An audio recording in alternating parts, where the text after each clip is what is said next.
제목 잊지 못할 생일 파티. 민지가 10번째 생일을 맞던 날, 그녀는 평소와는 다른 하루를 기대하고 있었다. 민지는 부모님이 항상 바쁜 일을 핑계로 특별한 생일 파티를 열어주지 못했던 지난 날들을 떠올리며 이번에는 조금 다를지도 모른다는 작은 희망을 품었다. 학교에서 돌아오는 길, 민지는 집 앞에서 기다리고 있는 엄마를 보고 깜짝 놀랐다. 엄마는 민지를 환한 미소로 맞이하며 말했다.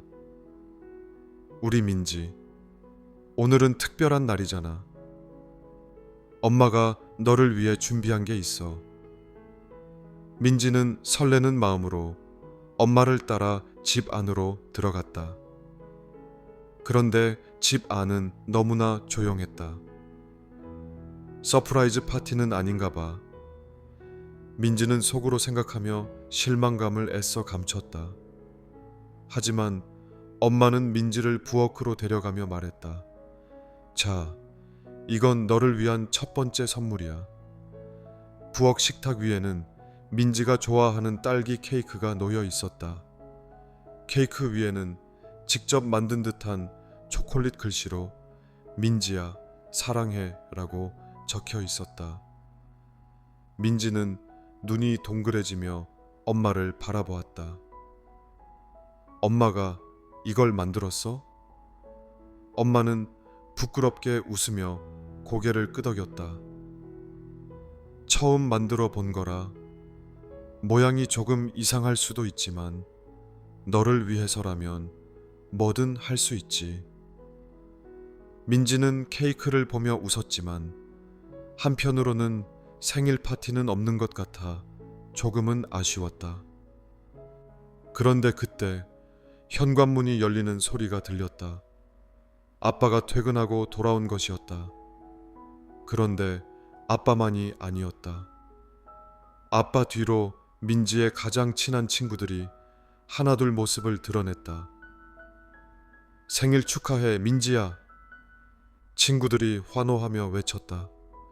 민지는 깜짝 놀라며 눈을 반짝였다. 정말 서프라이즈 파티였어? 친구들과 부모님이 함께 준비한 생일 파티는 민지의 마음을 따뜻하게 만들었다. 민지는 친구들과 함께 게임도 하고 엄마가 만든 케이크를 나눠 먹으며 행복한 시간을 보냈다. 아빠는 민지를 위해 기타를 치며 노래를 불러주었고 친구들은 민지를 위한 특별한 춤을 선보였다. 그날 밤 민지는 침대에 누워 하루를 떠올렸다. 이렇게 많은 사람들이 나를 생각해주고 있었구나. 민지는 처음으로 자신이 얼마나 소중한 존재인지 느낄 수 있었다. 이 생일은 민지에게 단순한 축하를 넘어 자신이 사랑받고 있다는 것을 알게 해준 특별한 날로 남았다. 그리고 그녀는 매년 그날을 떠올리며 미소를 지었다. 내가 잊지 못할 생일은 바로 이거야.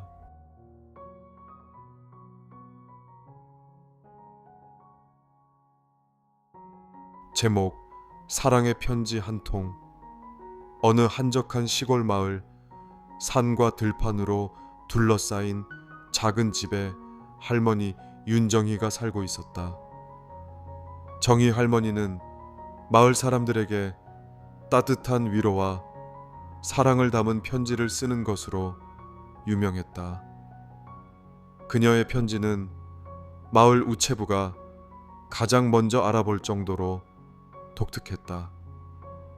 정갈한 글씨와 봉투 한쪽에 직접 그려넣은 작은 꽃 그림은 받는 사람의 마음을 따뜻하게 만들곤 했다.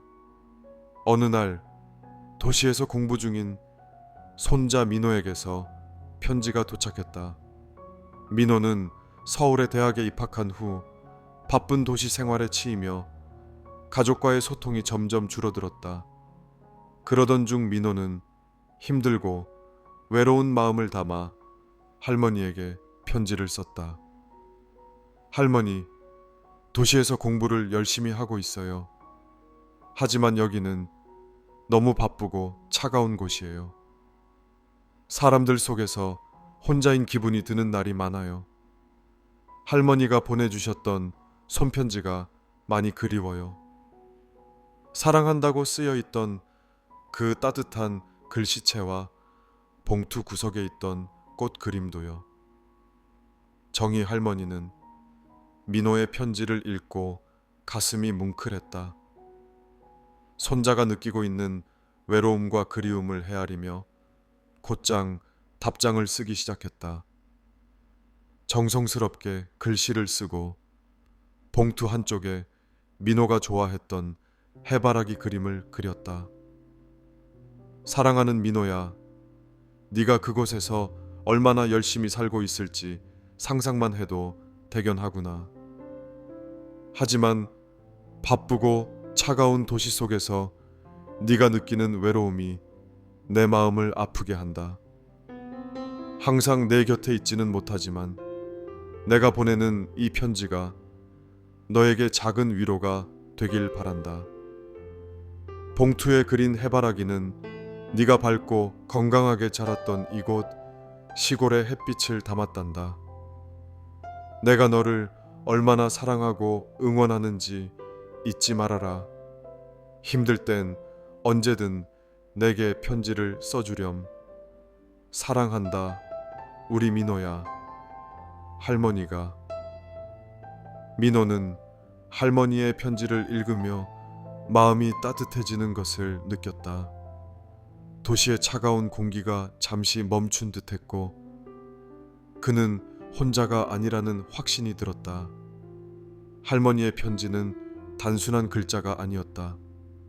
그 안에는 할머니의 온기, 사랑, 그리고 그의 어린 시절을 떠올리게 하는 추억들이 가득 담겨 있었다.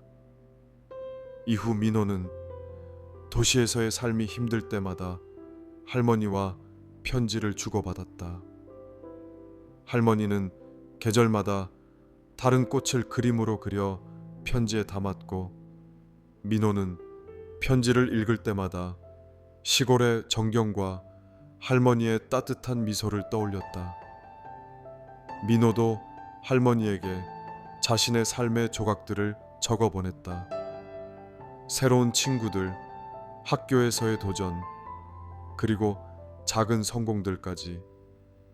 시간이 흘러 민호는 대학을 졸업하고 직장을 잡았다.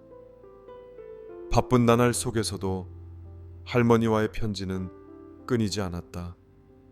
어느 날 민호는 중요한 프로젝트를 성공적으로 마치고 한밤중에 집으로 돌아와 편지를 썼다. 할머니, 오늘 제가 큰 프로젝트를 끝냈어요. 힘든 시간 속에서 할머니의 편지가 큰 힘이 되었어요. 할머니의 따뜻한 글과 꽃 그림이 없었다면 여기까지 오지 못했을 거예요. 정말 감사합니다. 그리고 사랑합니다. 곧 직접 찾아뵐게요. 그 편지를 받은 정희 할머니는 행복한 눈물을 흘렸다. 그녀의 사랑이 손자의 삶에 조금이나마 힘이 되었다는 사실에 더할 나위 없이 기뻤다. 그리고 이번에는 봉투에 커다란 나무와 그 아래 그늘을 그려 넣었다.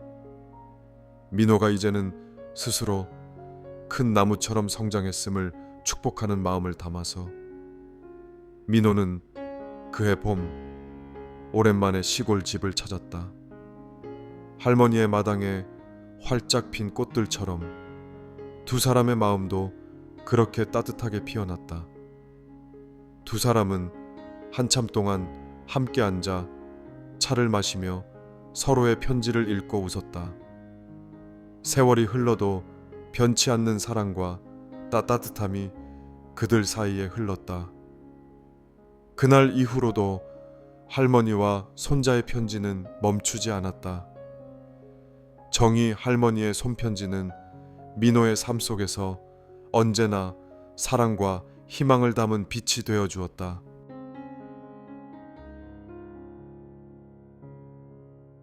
제목 굽은 손을 가진 소녀들. 작은 상월 마을에 소희라는 소녀가 살고 있었다. 소희는 다른 아이들과는 조금 달랐다. 그녀는 태어날 때부터 손이 굽어 있었고 그로 인해 일상적인 움직임에도 어려움을 겪었다. 하지만 소희는 언제나 환한 미소를 지으며 사람들에게 친절하게 대했다. 마을 사람들은 소희를 안타까워하면서도 그녀의 밝은 에너지에 늘 감동하곤 했다. 소희가 가장 좋아하는 시간은 마을 언덕 위에서 바람을 맞으며 그림을 그리는 순간이었다. 비록 손이 불편했지만 그녀는 그림 그리는 것을 포기하지 않았다. 붓을 손가락 사이에 끼워 한 번 천천히 움직이는 모습은 누구보다도 진지하고 아름다웠다. 그녀의 그림은 상월 마을의 풍경과 동물들, 그리고 그녀만의 상상 속 이야기를 담고 있었다. 그러던 어느 날 마을에 서울에서 이사온 나영이라는 또래의 소녀가 찾아왔다. 나영은 도시에 살다 처음으로 시골에 온 터라 모든 것이 낯설고 불편하기만 했다. 하지만 우연히 소희가 그림을 그리고 있는 모습을 보고는 그 자리에서 한참 동안 넋을 잃고 바라보았다. 너 정말 대단하다. 어떻게 그런 손으로 이렇게 멋진 그림을 그릴 수 있어? 나영이 감탄하며 말했다. 소희는 부끄러운 듯 웃으며 대답했다. 손이 조금 불편하긴 하지만 그림 그리는 게 너무 좋아서 계속 연습했어. 나만의 방식으로 그리고 있는 거야. 그날 이후로 나영과 소희는 둘도 없는 친구가 되었다. 나영은 소희가 그림을 그릴 때마다 옆에서 응원해 주었고 소희는 나영에게 시골 생활의 재미를 알려주었다. 나영은 처음으로 흙냄새를 맡으며 뛰어노는 즐거움과 별이 가득한 밤하늘을 보는 감동을 느꼈다. 두 소녀는 서로의 다름을 이해하고 함께 성장해 나갔다. 어느 날 마을 축제가 열렸다. 소희는 용기를 내어 자신의 그림을 전시하기로 했다. 나영은 소희를 위해 그림을 전시할 부스를 꾸며주며 최선을 다했다. 축제 날 소희의 그림은 많은 사람들의 눈길을 끌었다. 특히 그녀의 그림에 담긴 따뜻한 이야기와 색감은 사람들의 마음을 울렸다. 축제가 끝난 후 한 부부가 소희에게 다가와 말했다. 너의 그림은 정말 특별해. 너처럼 독창적인 작가를 본 적이 없어. 이 그림들을 더 많은 사람들에게 보여주고 싶구나.